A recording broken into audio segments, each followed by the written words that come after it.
Hi, it's Yasmin here. I guess there's a lot of films and videos out right now just by people talking about their feelings in light of what's happened during the attacks in Paris, Beirut, Baghdad. And as a British Muslim woman, I guess I made this film because I do love Twitter. I've been on it for the past few days, ever since I found out the awful news of these atrocities.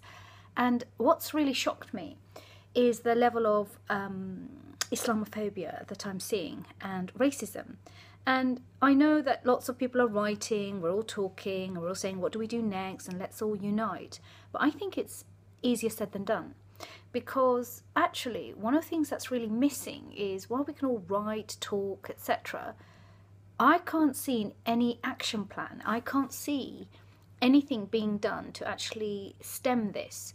I know possibly the police are working overtime and trying to handle any reports of racism or, for example, Islamophobia, because that is a religious hate crime. But what's really, really upsetting me is to see the amount of people, and this is why I did this film, as a British Muslim woman, because I know I don't look Muslim. And it's really important now that everyday Muslims start speaking up. And I tell you why.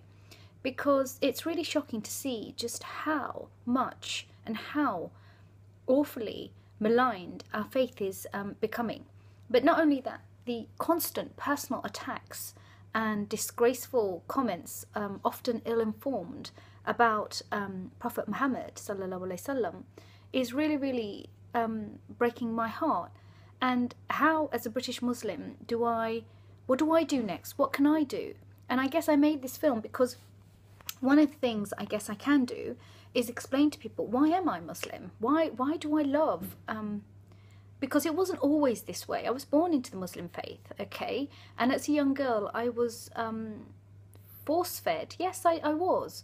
But what I was force-fed was very much a ritualistic aspect of Islam, as well as a dash of, well, actually not a dash, a huge whack of tribalism or cultural traditions. And, you know, my heritage is Bangladeshi, even though I've been born and brought up in London. And as a young girl, I saw the ritualistic side of Islam, and it was horrible. I didn't like it. And so as a consequence of that, I was ill-informed because I actually never picked up the Quran to say, okay, let me see, what does it actually say? And this diatribe that I was fed was not helpful. It was unhealthy. It was misogynistic.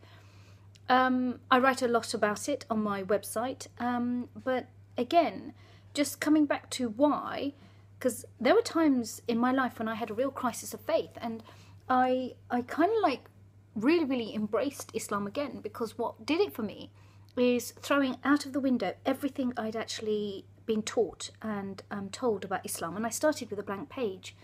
And I think that's what's missing in this dialogue, because I wish just everyone would start with a blank page. Ask yourself, what do you know about Islam? Ask yourself, who do you know in Islam? Ask yourself, who can you get information from? You know, I've come across, especially for some reason, they seem to be white, they seem to be male, a lot of them atheists, or, you know, really attacking the whole religion and why you're religious. We hate religion. Religion causes all kinds of upset and evil in the world. And what they don't realise is that actually they haven't got a clue. They haven't even bothered to research. They say they research because they just think they can pick up the Quran, look at extracts in it, and just say, oh, yeah, okay, Yasmin, you believe in a religion that actually encourages people to have slaves. And I look at them and I'm just shocked as to how they can get to that interpretation. And you know, so it comes to actually reforming how we educate ourselves. And it's not just Muslims, I'm talking about non-Muslims. But the next thing on the agenda is integration. I would love to see mosques throwing open. I mean, I know they do already, but now more than ever before, throwing open their doors and having an open Q&A so that people can have a regular drop-in, so that, you know, there's no compulsion, there's no need to actually go in and think that we're all going to convert to you. And often one of the issues I have is that the mosques are very, very patriarchal. They are in the hands of a very male narrative-led patriarchal system. So obviously the mosques are run for men, by men, and it has a male agenda. Now, I won't go into it too much, but that's some of the things that when I'm not working as founder of Love Dish and Uncrease, I'm really passionate about, that we as Muslims, especially Muslim women, get in there and actually say, no, we want to change things. And wouldn't it be great to look at the existing mosque infrastructure in the United Kingdom and say, let's use that. Let's actually use that as dynamic spaces. So we're not talking about reforming Islam or the Quran. Let's use these dynamic spaces to actually invite in non-Muslims as well as those who we think, you know, the odd few might be in fear of radicalisation. Let us have these dynamic spaces of faith where we can have a really honest and open debate. And so between that, I think you could actually start seeing a lot of change already happening. But, you know, Paris happens, you know, you've got France sending off jets.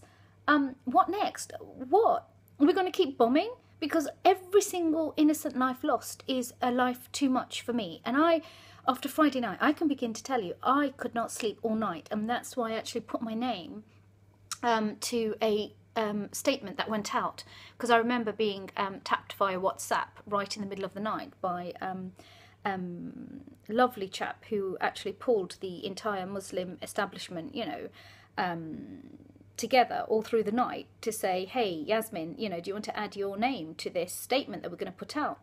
And of course, I applaud statements, I applaud vigils, but once the statements and the vigils are out of the way, what are we going to do next as a nation, as people, as humanity? So I can tell you now, I was absolutely chuffed to bits to see that Anonymous have come out and said that they're declaring war on ISIS, but a bit confused because I thought they already had. And obviously just to see that triumvirate of US, France and UK, and France, it's going to be really, really interesting. I don't know what Russia's going to make of this, but in the meantime, all I'm saying is that perhaps we as everyday people, British people, we've got to stop the hate, we've got to take action. I hope that there's dialogue going on. And another thing, I mean, I won't go into it today. I know it's hard to believe, but for me personally, Islam has done so much. Islam has done so much for me as a woman. Islam has actually helped in a way to protect me. Often as a social entrepreneur, I end up going to very, very scary places. And what I do know is because of some of the very strict, and I'll be frank, some of the strict modus operandi of how men and women interact with each other, I've been kept safe because of that. I've been in situations in Bangladesh where there's been political strikes, there's been awful transport strikes, or maybe the odd petrol bomb thrown. And what's been really, really lovely is that I know that the men who came to my aid weren't disingenuous because, as they said to me, they had the fear of Allah. They thought twice about taking advantage. Not that they'd say that to me. They were just saying, of course, why wouldn't we help you, sister? Because you know what? You're our Muslim sister. And, you know, under our faith, we have to make sure that we protect our women. And that's what it's all about, protecting each other as human beings. You know, there's nothing wrong with men protecting women, but there's nothing wrong also if women choose to wear the hijab and use that as a means to show their faith and how proud they are. And this is where I guess I won't go into today. I am rather distressed, actually. It's all a bit sad, and anyway, it's my penny's worth, I guess, before I have my Monday evening meal, because I saw some of the hate that I got on my Twitter timeline for being a Muslim. I mean, seriously, one person wrote in and said, oh, all Muslims should die. Then I saw another tweet that says, oh, let's go and burn all the mosques. And there's, you know, having to listen now to some French mayor saying, oh, we need to expel and get rid of Muslims, kick them out of our country. Okay, that was not his words, but that's what he was intimating. That means kicking out people like me as well, because that's what people don't understand. Muslims come in all shapes and sizes. They look at all different. Not everyone wears the hijab. Some do, some don't. Some wear a beard, some don't. Some will have nail polish on. Some will be at different stages of their faith. I mean, it's the barrier of entry to become Muslim is very, very low. All you need is to say that you believe that Prophet Muhammad existed and that you believe in the power and supreme oneness of Allah, right? And you make a commitment to actually follow the Quran and all the guidance that's left in it. That's about it in terms of entry to Islam. And by just saying Bismillahir Rahmanir Rahim, La ilaha illallah Muhammadur Rasulullah, which is you are a witness to the fact that Prophet Muhammad is the only last prophet, and you know, you believe in Allah. That's about it. And thereafter, what you're doing is using the Quran, and you know, some people follow the hadith or the sunnah, which is the scriptures or the text around how the Prophet conducted his life, to actually inspire them, to help actually, you know, inform them how they should be practicing their religion. But everyone's at different stages, and I can't bear what I call is consensus Islam, you know, which I see happening within our British community, certainly my community, where if you don't eat pork, you don't drink, you have an arranged marriage, and actually the girls, it never used to be this way 20 years ago, but now the girls will actually wear hijab. It's like, oh yeah, that's a great Muslim. Yeah, that's what we accept as the look of Muslim.